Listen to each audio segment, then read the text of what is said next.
Let's pick up. Well, actually, let's just talk about that for a bit.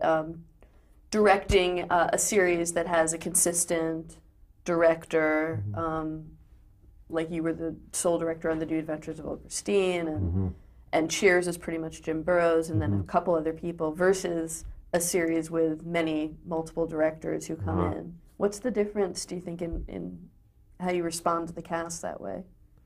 The only real experience I've had with that would be, I did a couple of spots for Everybody Loves Raymond. Everybody Loves Raymond used a lot of different directors over the years. And I came in and did one, I want to say their 5th season, and then I did one their last season. And that was, I think that's a situation with Phil Rosenthal, who created the show, along with Ray, and Phil was the showrunner in every sense of the word. He really controlled everything pretty much. And so for me to come in as a director, I simply came in as a huge fan of the show, and I really wanted to have the opportunity to work with that cast. And Phil I knew and was friends with, and really admired what he did and does. And so for me, I just simply wanted to come in and enjoy the privilege of spending a week with all these people. The only adjustment for me was I adhered to Phil's request for the shooting style, which worked great for them, but it was a very flat way of shooting it, and it was just not the way I like to shoot.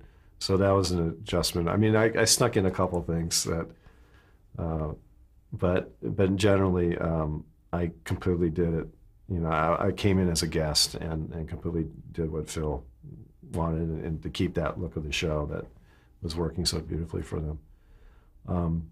And I think for freelance directors, I think that arena has been provided by virtue of the showrunner who chooses to have freelance directors as opposed to a set director.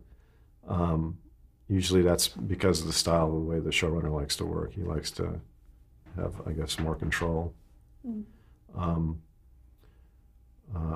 So that's why I've kind of stayed away from that. I like being a part of a family and having a home where I can do my thing, and so it's more of a collaborative relationship with the showrunner.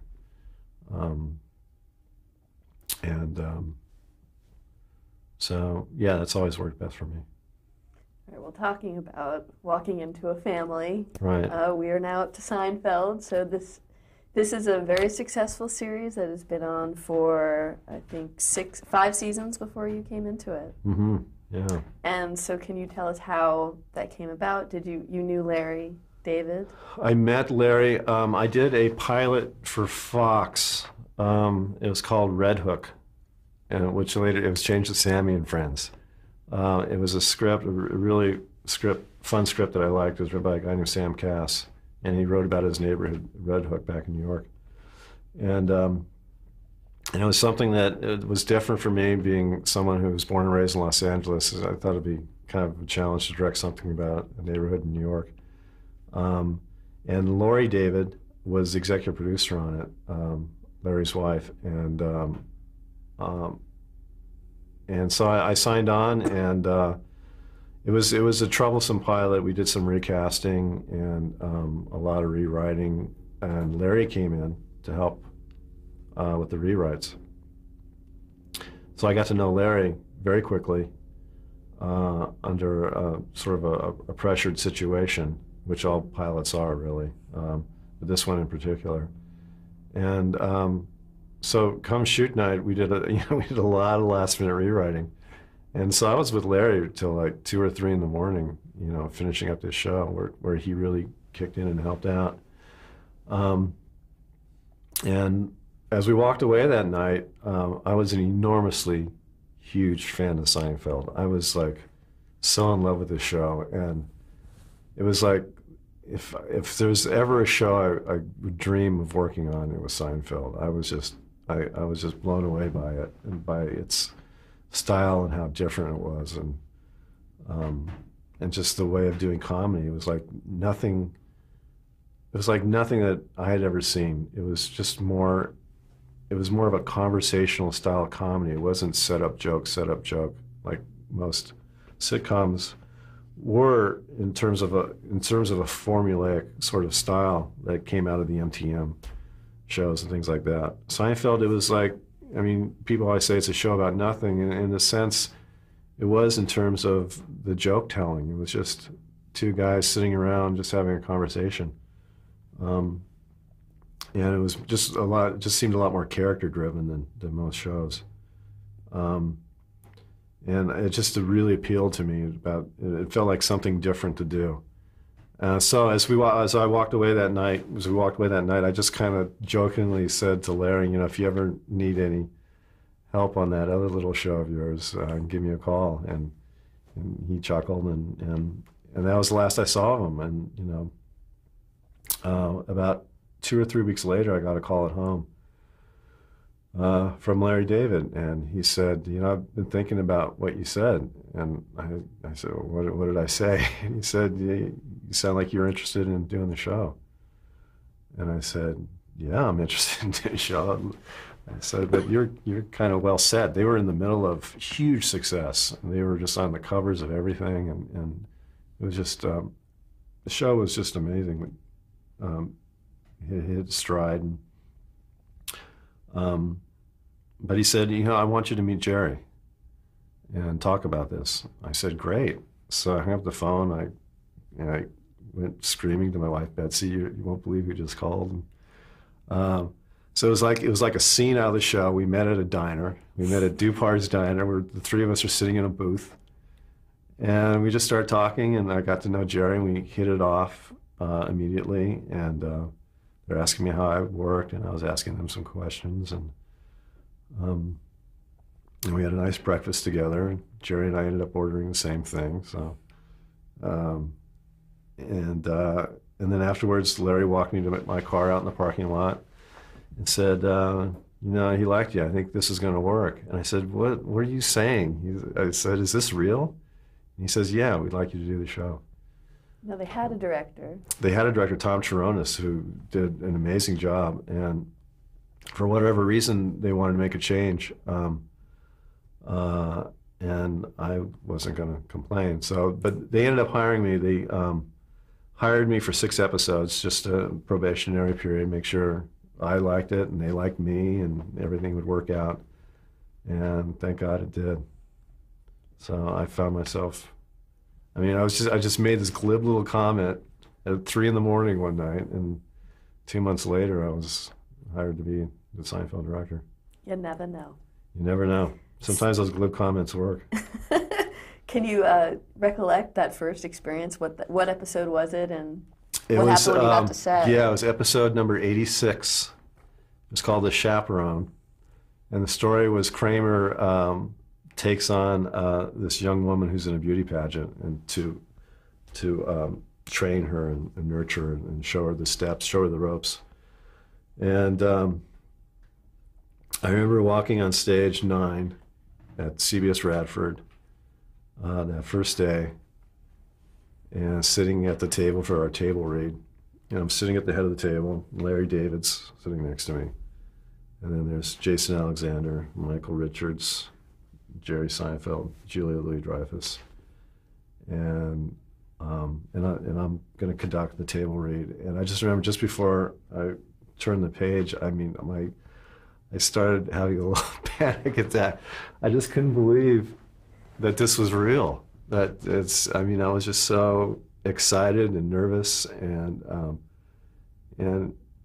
but I'm sure from the outside I was sitting there looking bored. I was trying everything in my power not to show it, and it was just an amazing moment in my career. And I just kept saying, "You cannot blow this. You cannot blow this." And the thing that I found out immediately was this cast were so amazing, so professional. they loved the rehearsal process. I mean, unlike Cheers and even Wings and other shows where it was all about just goofing off, and we'll get to the work eventually, these guys were so focused and zeroed in from the get-go. It was as if you were doing a pilot with these actors, that they were coming together for the first time. They were so much very into it. They showed up on time. Nobody was late. You weren't waiting for anybody. It was like, and this was episode 86 for them. And they were so into it, and you could tell that they were so in love with their jobs. And immediately it was like, I'm in heaven. I mean, you're working with actors who want to rehearse and want to explore and want to make it better, and it wasn't, it wasn't trying to grab someone from the foosball table and say, as great as that was, that it was just for in terms of doing the work, it was like you couldn't ask for a better atmosphere. And so the first day rehearsal was fantastic. It was just we were just sort of feeling each other out. It's like, you're the new kid in the classroom all of a sudden. Everyone's like checking you out, and what's he going to be like, and I'm wondering if I'm going to fit in, and it just, everything just very quickly, it just worked, and I felt like I'd been there the whole time, and they were great with me, and they seemed to really take to me, and right from the get-go, it felt good. It worked. It worked. Were there any changes you would say you brought to the show when you came in? I think with the look, I think I gave it more, again, it's kind of my thing. I try to give it more of a cinematic look. And I think in the staging, I want to say, maybe, I may be fooling myself, but just gave it more of a flow and like more of an ease to it. A little bit more movement in general, movement with the actors, movement with the cameras. But I learned a lot from Larry. I mean, there were times when I would fall into kind of a, for lack of a better term, kind of a sitcom-y kind of staging. And Larry, once in a while, when he would come and watch a run-through, he said, I feel like I've seen that before, he would say to me. And he was absolutely right. It was something that I probably did, 20 times. Mm-hmm. And so that was fantastic. I mean, Larry and Jerry came from a place where they had never done this before. They were newbies. They didn't know how to do a TV show. They were working from scratch. They knew of no rules. As opposed to me and a lot of other people who came out of the MTM days where there was, it was set up in a certain way that we all kind of followed and ran with. But with Jerry and Larry, it was like, they didn't care that if it wasn't done this way. Let's try it. And so that was a wonderful atmosphere for me to be in, just to try things, and so then I kind of actively looked to break rules and things like that, and try different things. So, like any instances?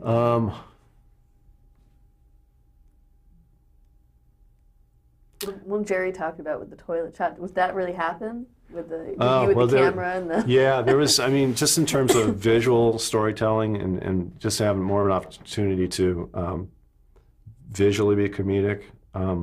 Seinfeld gave me a lot of opportunities with that.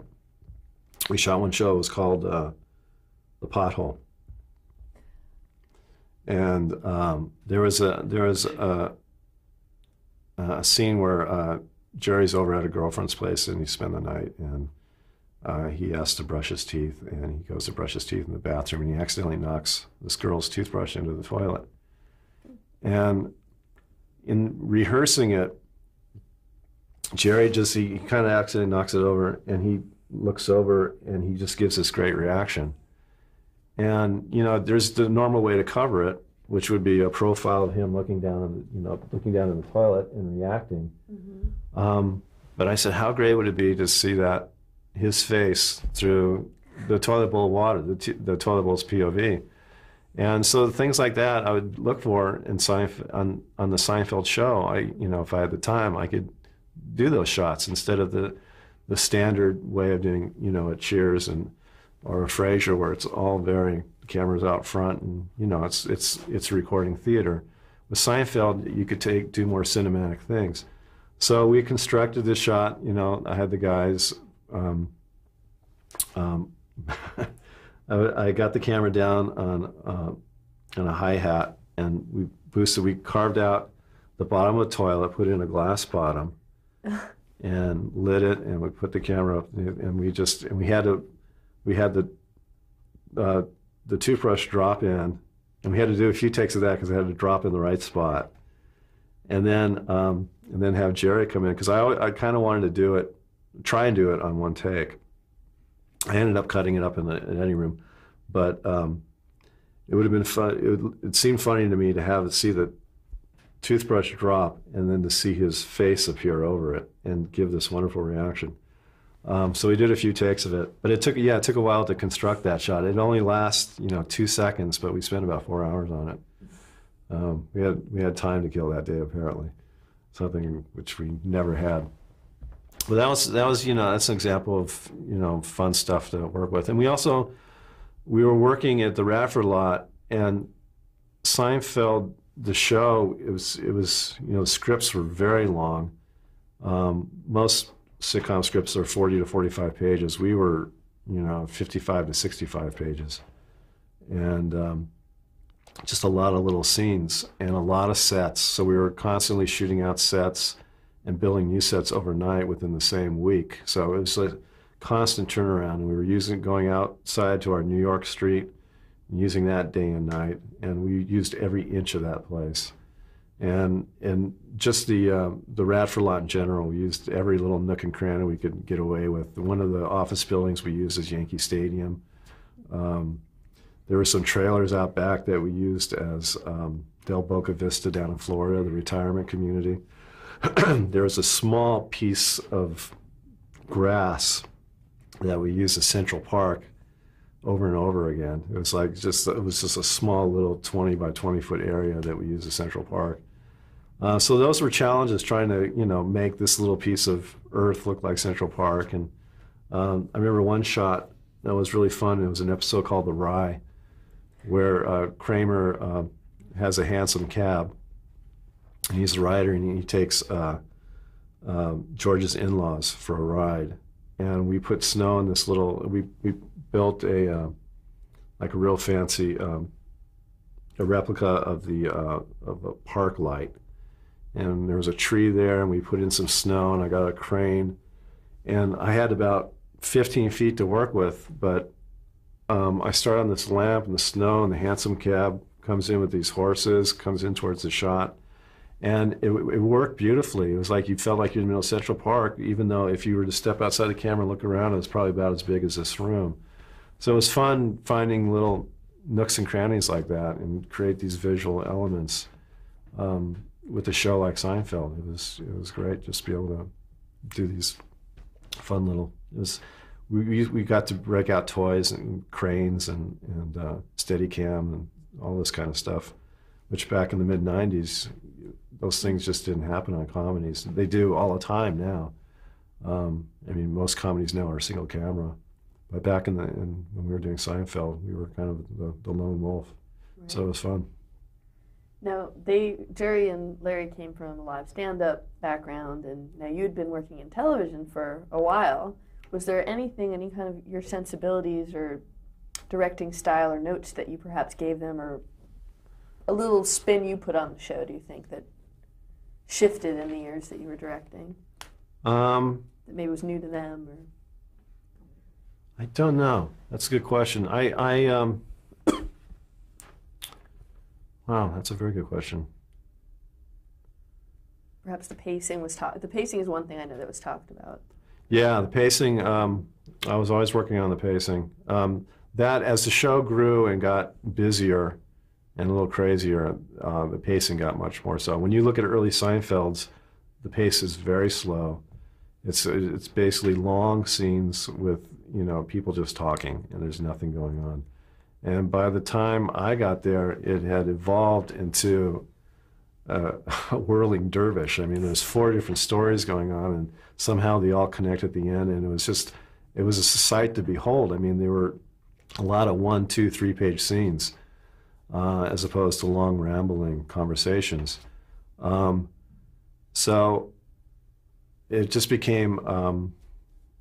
It felt more like a throwback in a way to the old two-reelers of the 20s and 30s, which Jerry talks about all the time. He always thinks of Abbott and Costello.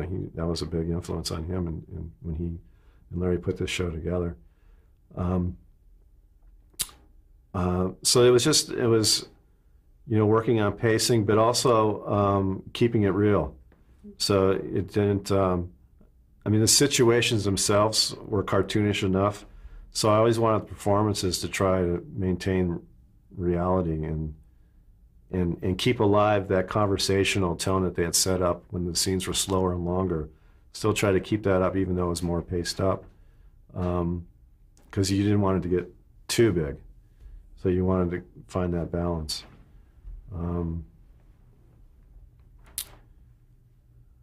Oh, that's a great question. How did you find working with Jerry Seinfeld, the actor? I mean, he had no experience. Yeah, well, acting, right? Jerry's not an actor. He's not an actor. He'll be the first person to admit it. And he worked with 3 really, really strong actors, Julia, Jason, and Michael. And he is and was smart enough to know to use them to help him, to make him better.